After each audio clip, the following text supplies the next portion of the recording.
గారు, ఈ వినాశనాన్ని అడ్డుకోవడానికి జగత్ కళ్యాణం జరగటానికి ఒకటే మార్గం. కశ్యప మహర్షి మాటలను ఆలకించి పరశురాముల్ని ఈ విధ్వంసాన్ని నిలుపు చేయాలి.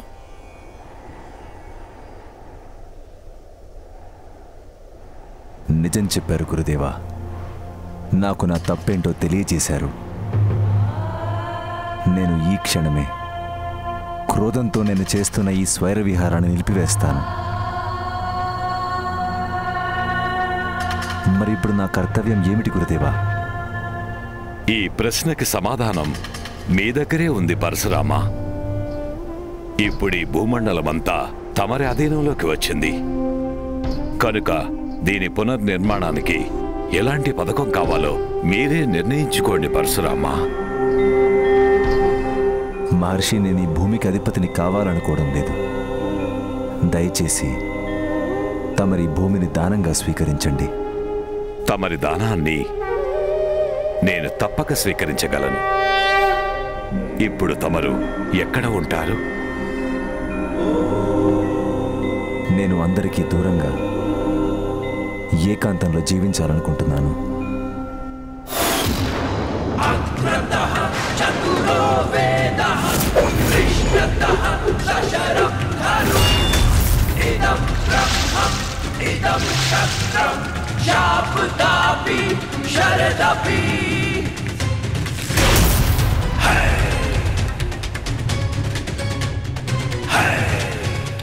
మహర్షి, నా దానం స్వీకరించినందుకు, అలాగే నాకు ఒక కొత్త మార్గాన్ని చూపించినందుకు మీకు శతకోటి ధన్యవాదాలు చెప్పుకుంటున్నాను.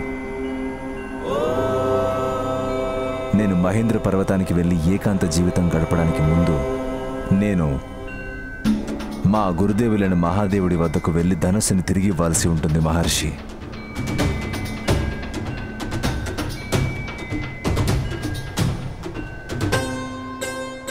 నాకు సెలవిప్పించండి.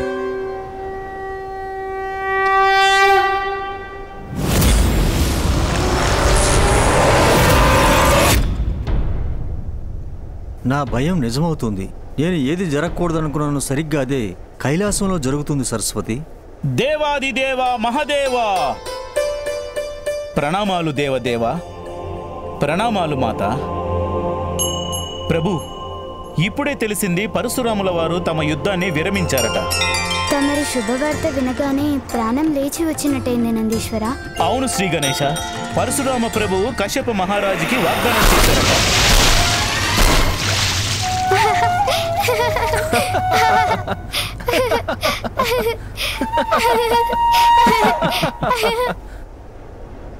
నందీశ్వర, తమరు మాకెంతో మంచి శుభవార్త తెలియజేశారు. అందుకుగాను తమరికి అభినందనలు.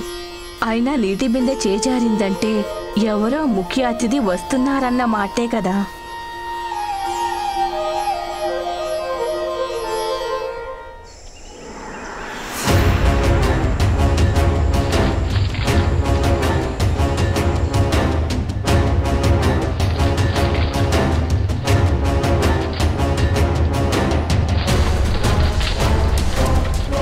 తమరి మాట మమ్మాటికి నిజం.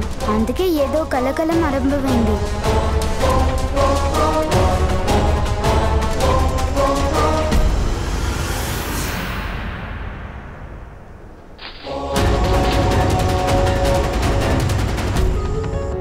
అదిగో అక్కడి నుండి ఏదో పెద్ద ఆకుల సైన్యమే తరలి వస్తున్నట్టుంది ఇక్కడికి.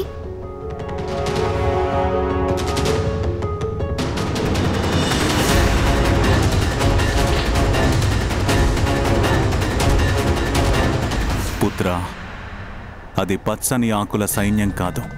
60,000 మంది వాలకీల్య ఋషులు కైలాసానికి వస్తున్నారని సూచన. వారా పత్రాలను గొడుగులుగా ఉపయోగించుకుంటారు. అవునా?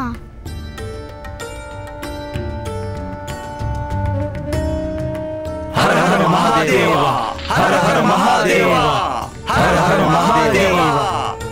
అవును స్వామి, వాళ్ళు బాల ఋషులు. అయినా తండ్రి గారు, వారు ఎవరు? పుత్ర, దక్షపుత్రిక సౌభరి మహర్షి ఋత్విచుల పుత్రుడు బాలకేల్య ఋషులు. ధర్మ కార్యాల పట్ల అచంచలమైన శ్రద్ధాభక్తులున్నవారు. అందువల్ల వారి నోటి నుండి వెలువడే ప్రతి మాట సత్యంగా నిరూపించబడుతుంది. ఆ దేవేంద్రుడు కూడా వారి మాటను కాదనలేరు. అయితే నేను స్వయంగా వెళ్ళి స్వాగత వచనాలు పలికి వస్తాను. జాగ్రత్త కుమారా. వారు అంగుష్ట మాత్రులే కావచ్చు, కానీ వారి కోపము దుర్వాస మహర్షి పరశురాముల వారికి తీసిపోదు. చిన్న తప్పును కూడా వారు సహించలేరు. వారు దుర్వాస మహామునిలాగే వారి నోటి నుండి భస్మం చేసేంతటి శాపాలు కూడా వెలువడతాయి. అందువల్ల వారితో జాగ్రత్తగా ఉంటే అంత మంచిది. అయితే సరే తండ్రి గారు, ఈ విషయాన్ని తప్పకుండా గుర్తుంచుకుంటాను.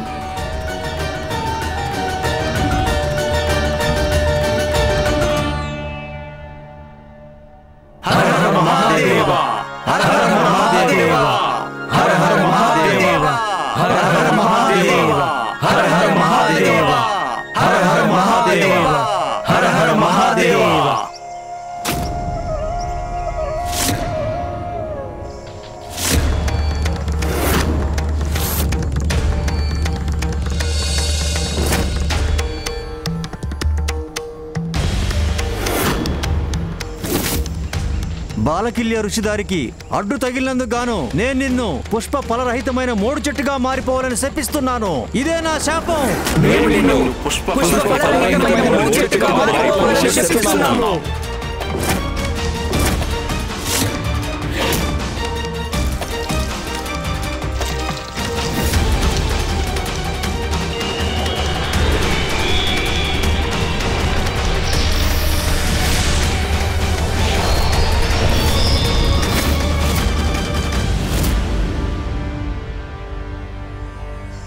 హర హర మహాదేవ, హర హర మహాదేవ, హర హర మహాదేవ, హర హర మహాదేవ.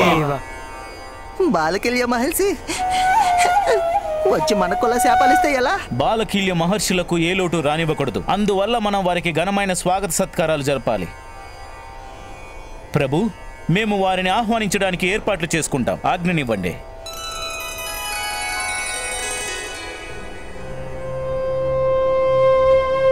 భక్తి, క్రోధం ఈ రెండు సమపాళ్లతో ఉన్న ఈ బాలకిల్య ఋషులతో చాలా జాగ్రత్తగా ఉండాలి. హర హర మహాదేవ, హర హర మహాదేవ. ప్రణామాలు.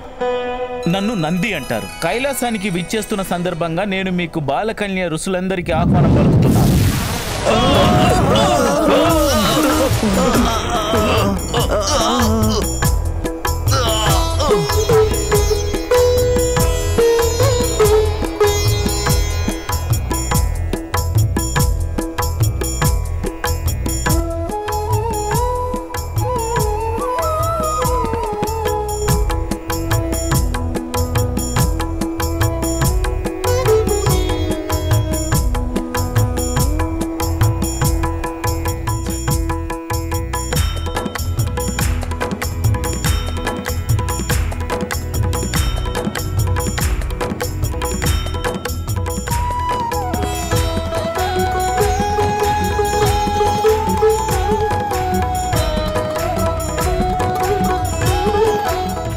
శ్రీ గణేశుడు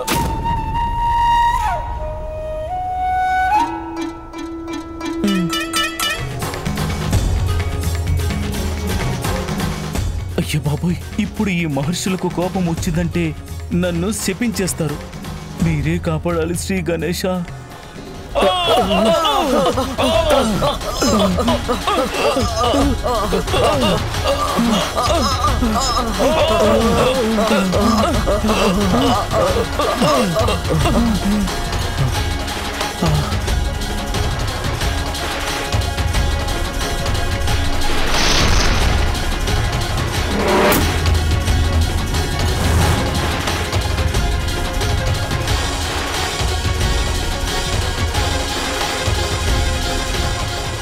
నందీశ్వరుడి కారణంగా మీకు కలిగిన అసౌకర్యానికి నేను క్షమాపణలు కోరుతున్నాను మహర్షులారా.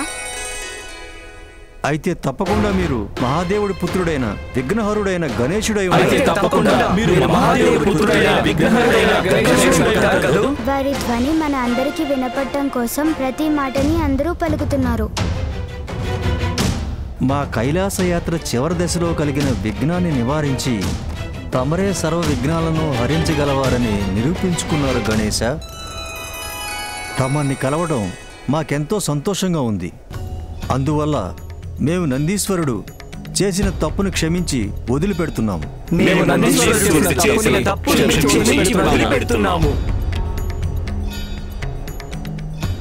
నందీశ్వర, తమరు ఇప్పుడు ఏం చెప్పినా చాలా తగ్గు స్వరంలో చెప్పండి. తమరు హెచ్చ స్వరంలో పలికితే వారికి అవి పిడుగులు పడినంత గట్టిగా వినిపిస్తాయి.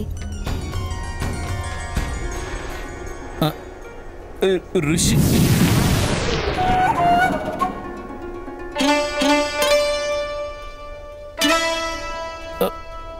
మహర్షులారా, నన్ను క్షమించినందుకు గాను మీకు అనేక ధన్యవాదాలు.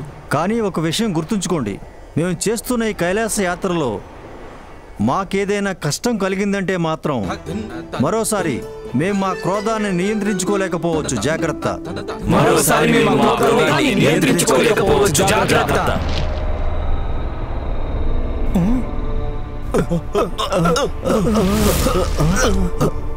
మహర్షులంతా హఠాత్తుగా మళ్ళీ ఎందుకు కంపిస్తున్నారు?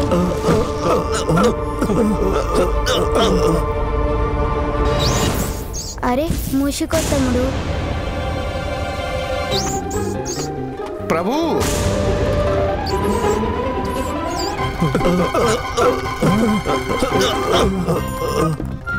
మూషికోత్తముడు గంతుల వల్ల భూమి కంపిస్తుంది.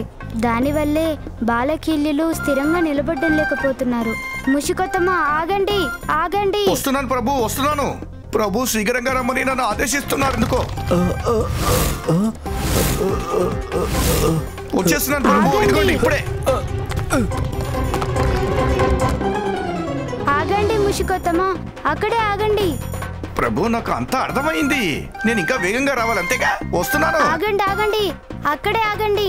నేను వచ్చేస్తున్నాను ప్రభు, వచ్చేస్తున్నాను. వద్దు వద్దు మూషికోత్తమ, ఆగండి. ఇంకా వేగంగా వస్తాను. చూస్తూ ఉండండి, నన్ను పిలుస్తున్నారు కదా, వచ్చేస్తాను. ఇప్పుడు ఎలా? మూషికోత్తముడు అర్థం చేసుకోవట్లేదు. ఇదిగోండి వచ్చేస్తున్నాను ప్రభు. ఈ మూషికోత్తముడు వచ్చి ఏదో దారుణం చేసే లోపే నేను ఏదో ఒకటి చేయాలి. ఇదిగో వచ్చేసాను ప్రభు. ఆగండి, అక్కడే ఆగండి. ఏమైంది చూసారా? నేనెంత వేగంగా పరిగెత్తగలను. పదండి ఋషులారా, నేను మిమ్మల్ని స్వయంగా తండ్రి గారి దగ్గరికి తీసుకెళ్తాను. హర హర మహాదేవ, హర హర మహాదేవ, హర హర మహాదేవ, హర హర మహాదేవ, హర హర మహాదేవ, హర హర మహాదేవ, హర హర మహాదేవ, హర హర మహాదేవ.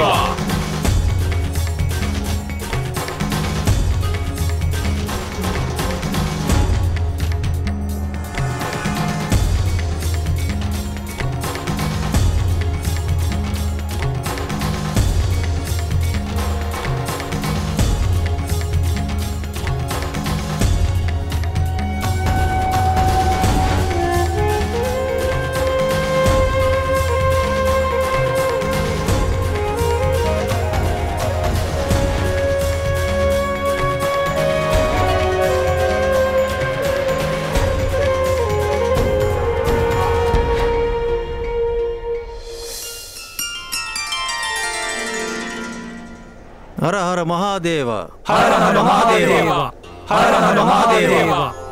ప్రణామాలు మహాదేవ.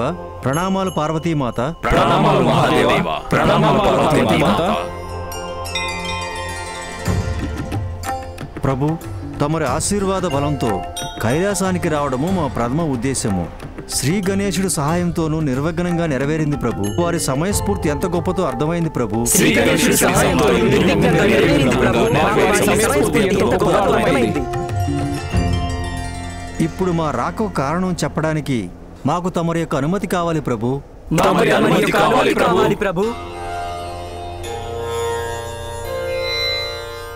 ప్రభు, మేము కైలాసంలో ఉమామహాదేవుల పూజ చేయాలని కోరుకుంటున్నాం ప్రభు.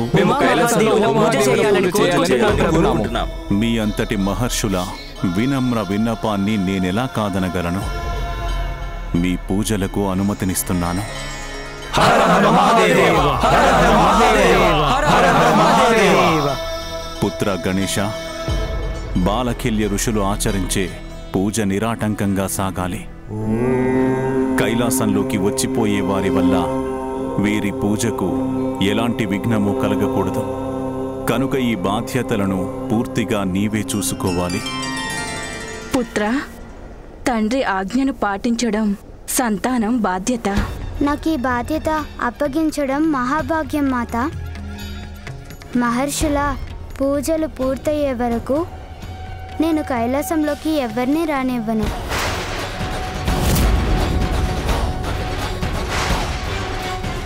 తల్లిదండ్రులారా, నేను తక్షణమే ఈ బాధ్యత నిర్వహించబోతున్నాను.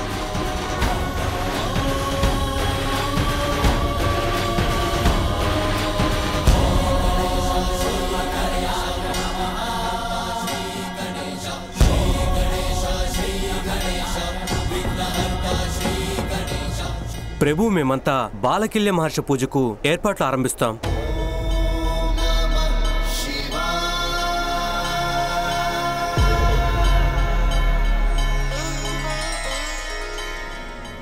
పుత్ర, నేను స్నానం చేయడానికి వెళ్తున్నాను.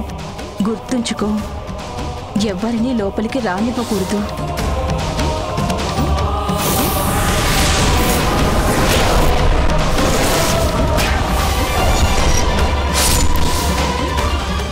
గతంలో జరిగినట్టు ఏదైనా అనర్థం జరిగితే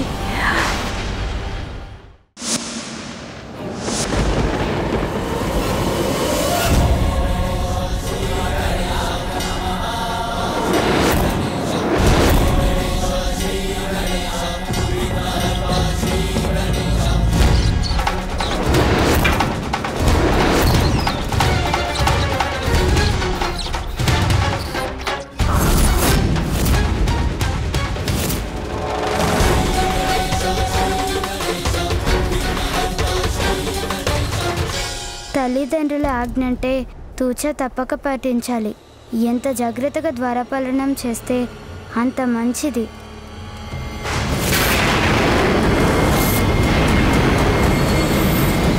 ఎంతసేపని ఇలా తిరగాలి? ప్రభువుకి వాహనాన్ని కాబట్టి ద్వారపాలనం చేయడం నా తక్షణ కర్తవ్యం కదా. ప్రభువు ఇష్టమైనవి తెచ్చుకున్నారు.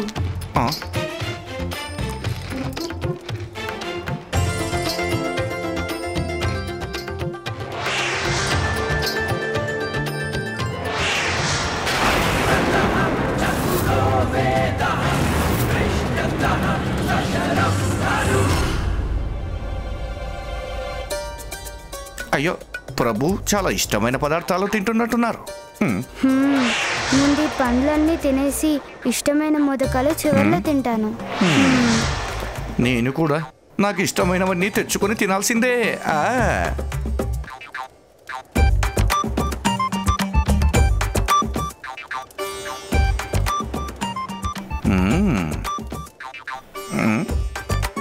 నేనేమైనా భ్రమ పడుతున్నానా? నా కళ్ళ ముందే ఇవన్నీ కనిపిస్తున్నాయేంటి?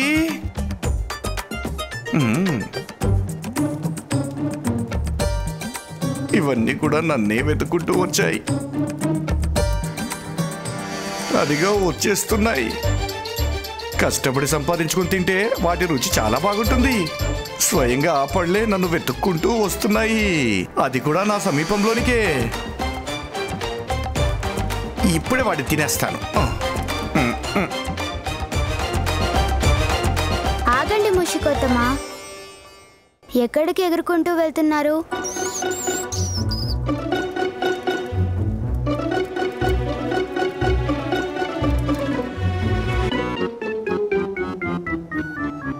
ఎవరైతే కష్టపడి సంపాదిస్తారో ఫలాలు వారికే లభిస్తాయని తెలుసు కదా. ఈ ఫలాలని బాలకిల్య మహర్షులు తండ్రి గారి పూజకి తీసుకెళ్తున్నారు కనుక వాటిపై అధికారాలన్నీ వారికే ఉంటాయి.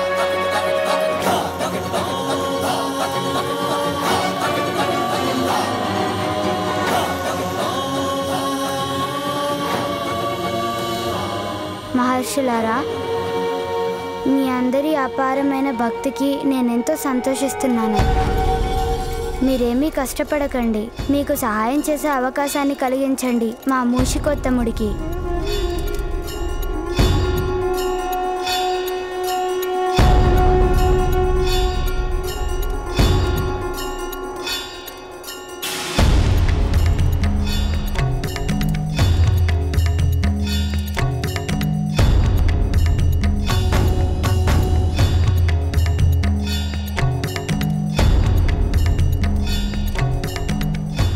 పదండి ముషికొత్తమా.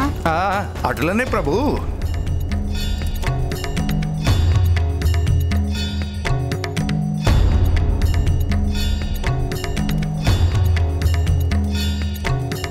పదండి, పూజా ఫలాలను స్వీకరించే సమయం అయింది.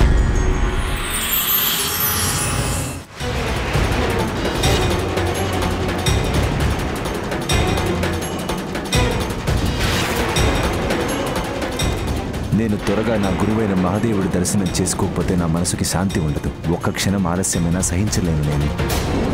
బాలకిల్య మహర్షుల పూజలు పూర్తయ్యే వరకు నేను ఈ ద్వారపాలనం చేయాలి. ఎవరికీ లోపలికి వెళ్ళే అవకాశం ఇవ్వకూడదు.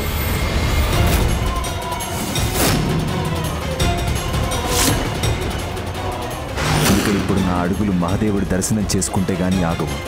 నేను 6 సరే తండ్రి గారి ఆదేశాన్ని జవదాటను.